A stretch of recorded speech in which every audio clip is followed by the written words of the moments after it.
பேர் கண்ணம்பா ஏஸ் கோயில் இதே வேலைதான் இருக்கு. திமுக 7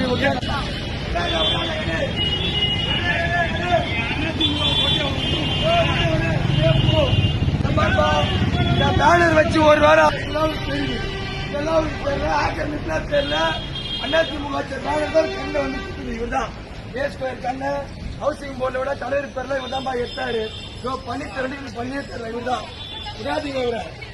இவரே தான் ஏஸ்கோர் ஜோன் 4 மண்டலம் வந்தாங்க. ஏவல் பண்ணி விட்டாங்க.